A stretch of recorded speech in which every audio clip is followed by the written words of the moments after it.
علیکم ورحمۃ اللہ وبرکاتہ۔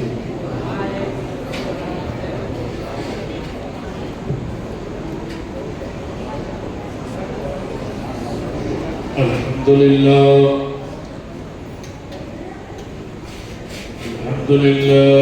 الذي فضل سيدنا مولانا محمدا على العالمين جميعا وقامه يوم القيامة للمذنبين المتلبسين الخطائين الهالكين شفيعا، والصلاة والسلام على سيد الأنبياء والمرسلين. أما بعد فأعوذ بالله من الشيطان الرجيم.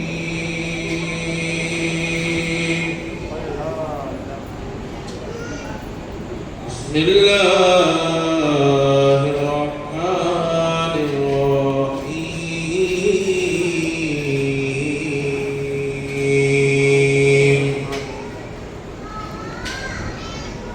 قل جاء الحق وزهق الباطل إن الباطل كان زهوقا.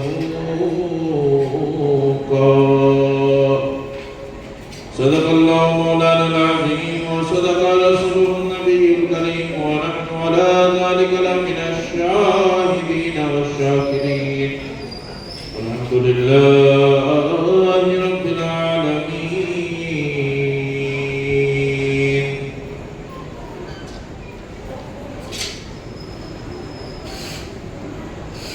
بعد توحید کے مت والوں،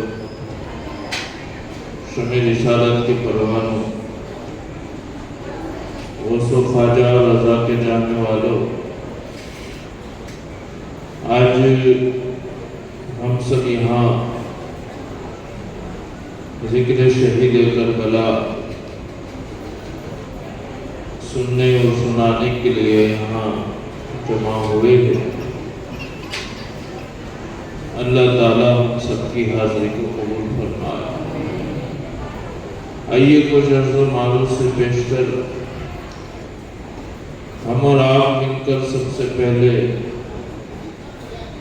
وہ ذات جو مقصد کائنات ہے، جو جان کائنات ہے،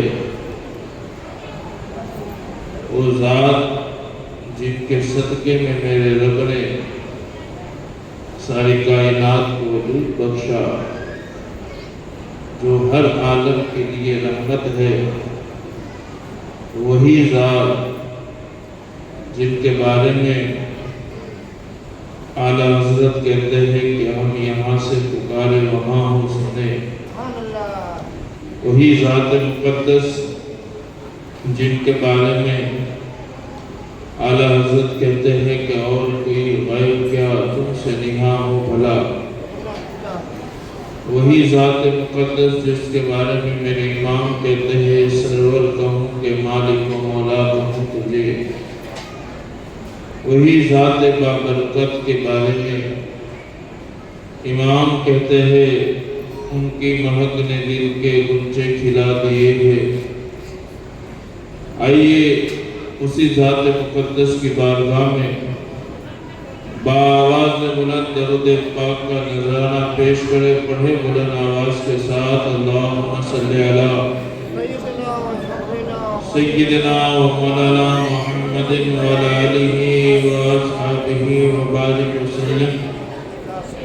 صلاۃ و سلام علیک یا رسول اللہ صلی اللہ تعالی علیہ وسلم۔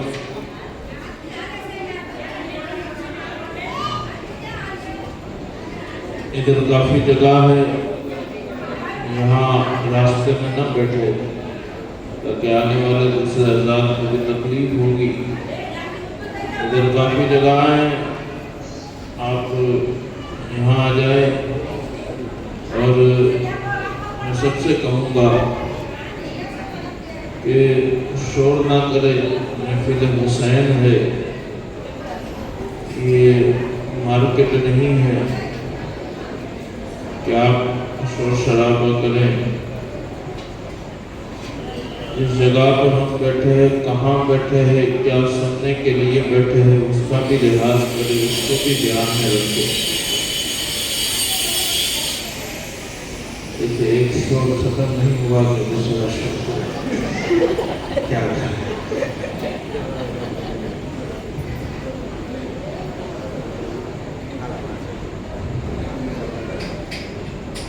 درود پاک کرے، اللہم صلی علی سیدنا مولانا محمد وعلی آلہ واصحابہ وسلم۔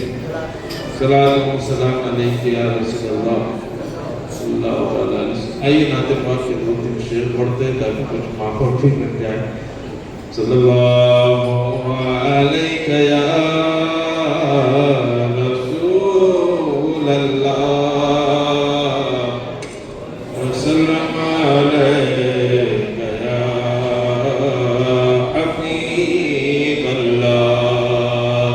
مل کر پڑھیں صلی اللہ علیک یا رسول اللہ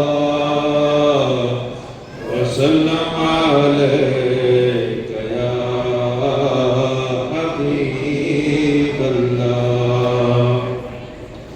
ایک میں ہی نہیں ان پر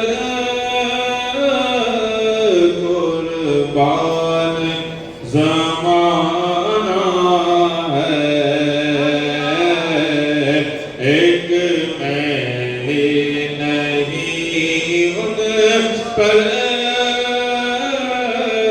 قربان زمانہ ہے، ایک میں ہی نہیں ان پر قربان، ایک میں ہی نہیں ان پر قربان زمانہ ہے، جو رب دو عالم کا محبوب یگانہ ہے، جو رب دو عالم کا محبوب یگانہ ہے، ایک میں ہی نہیں ان پر قربان زمانہ ہے، ایک میں ہی نہیں ان پر قربان زمانہ۔ اور کل پل سے ہمیں جس نے خود پار لگانا ہے، کل پل سے ہمیں جس نے خود پار لگانا ہے،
کی لجپال گھرانہ ہے یہ نسل کریموں کی لجپال گھرانہ ہے کہ میں نہیں ان پر قربان زمانہ ہے کہ میں نہیں ان پر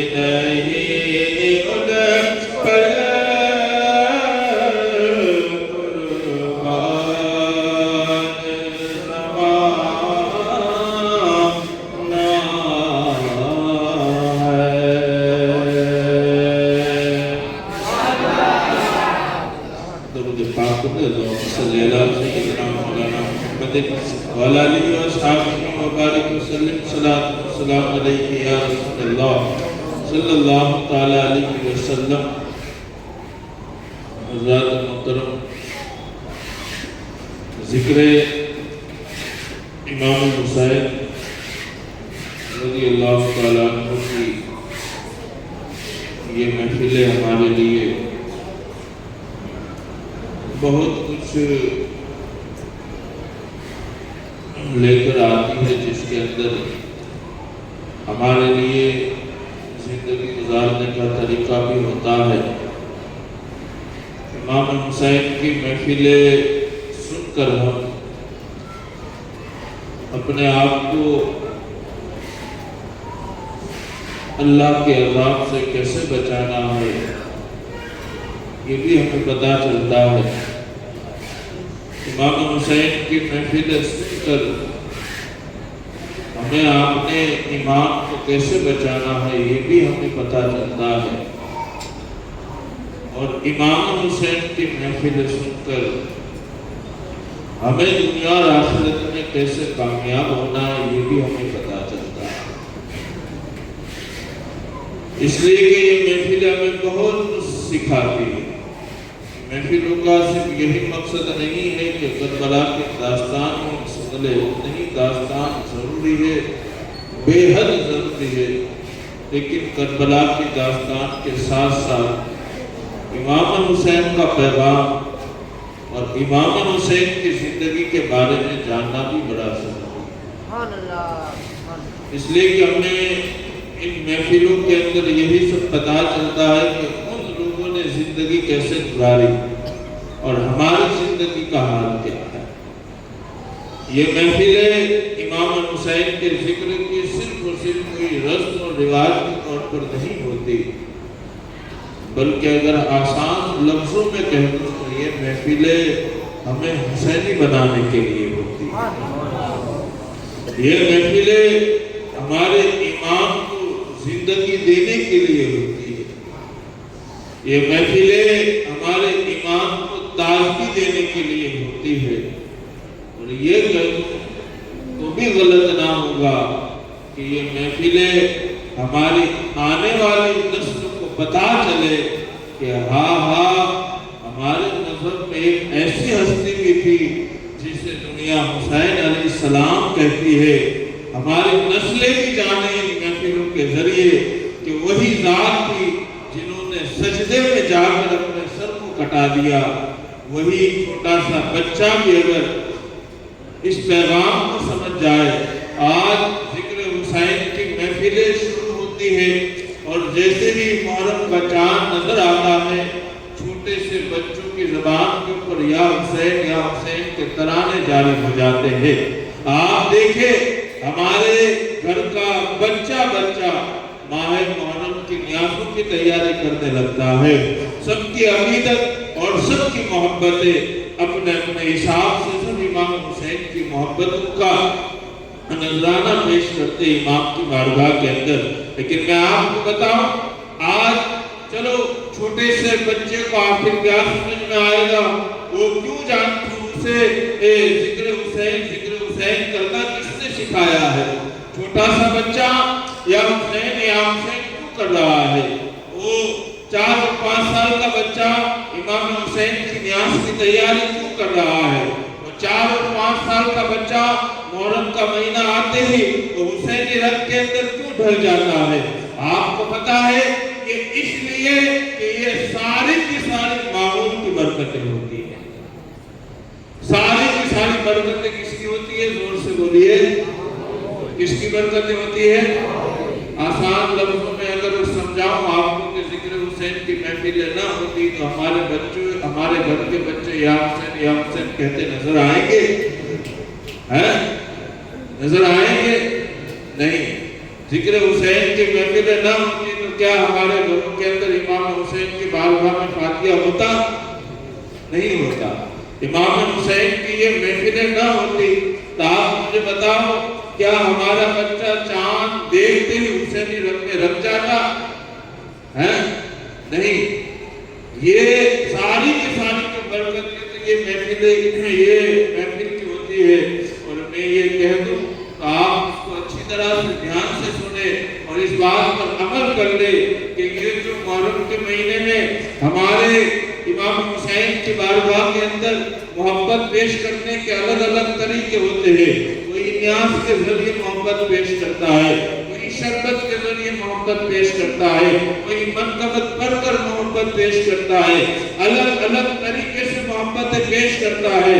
لیکن یاد رکھو جو سب سے اہم چیز ہے محبت پیش کرنے کی، جو سب سے خاص طریقہ ہے، جو ہمیں ہی کام نہیں آئے گا، ہماری آنے والی نسلوں کو بھی کام آئے گا، وہ طریقہ کیا ہے؟ ذکر حسین کی محفل ہے۔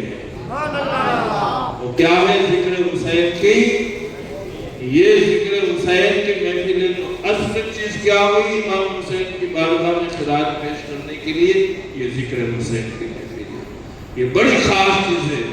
لیکن ہمارے یہاں ہمارے محرم کا چاند نظر آتا ہے، محفلیں ضرور ہوتی ہے، کرنے کی چاہیے، نیازیں ضرور ہوتی ہے، کرنے کی چاہیے، اس کا انکار نہیں۔ لیکن یاد رکھو محرم کا مہینہ ہمیں حسینی بنانے کے لیے آتا ہے، محرم کا مہینہ ہمیں جاہل بنانے کے لیے نہیں آتا۔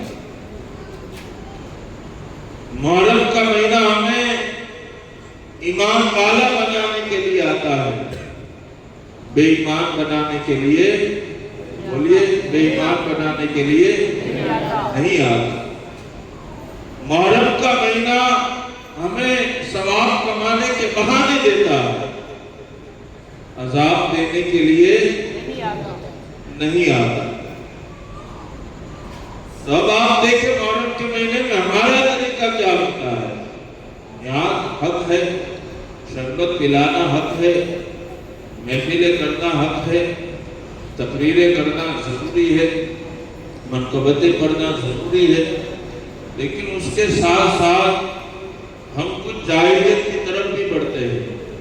کل میں نے یہ چیزیں جمعہ میں بھی عرض کی تھی، آج بھی کہوں تاکہ ہمارے ماں بہنوں کو بھی کچھ کام آ جائے، اس لیے کہ جو بات مردوں کو یاد نہیں ہوتی عورتوں کو سالوں تک یاد رہتی ہے۔ اکثر عورتیں کہتے ہیں بابو تمہیں 4 برس پہلا تقریب میں کی دوں تو نہیں، آپ کی دوں تو۔ اب بتاؤ 4 برس پہلے باپو نے کیا کہا تھا، باپو بھی سوچ میں پڑ جائے گا، لیکن ہماری بہنوں کو یاد رہتی ہے۔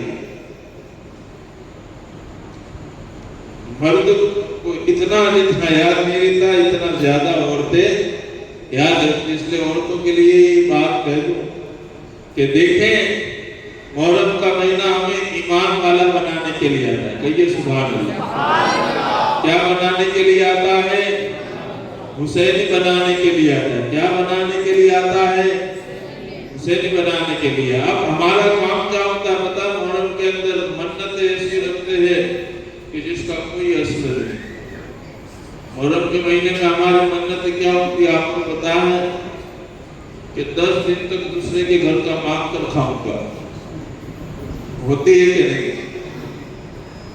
10 دن تک زنجیر پہنوں گا، ہوتی ہے کہ نہیں؟